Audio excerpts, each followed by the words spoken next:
আসসালামু আলাইকুম everyone, welcome to my new video. আজকে আমি আপনাদের সাথে শেয়ার করব গরুর মাংস ভর্তার রেসিপি।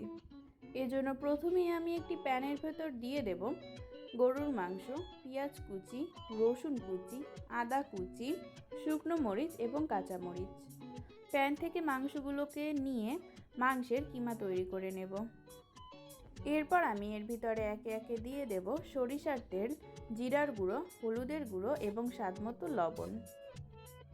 এগুলো দিয়ে খুব ভালোভাবে ভেজে নিতে হবে।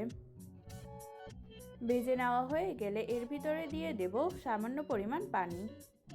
পানি দিয়ে মাংসগুলোকে খুব ভালোভাবে সিদ্ধ করে নিতে হবে। এরপর আমি এগুলোকে ব্লেন্ড করে নেব। আপনারা চাইলে এটিকে শিলপাটায়ও করতে পারেন। এই তো রেডি আমাদের মজাদার স্বাদের গরুর মাংস ভর্তা। আজ এ পর্যন্তই, দেখা হচ্ছে অন্য কোনো ভিডিওতে। আল্লাহ হাফেজ।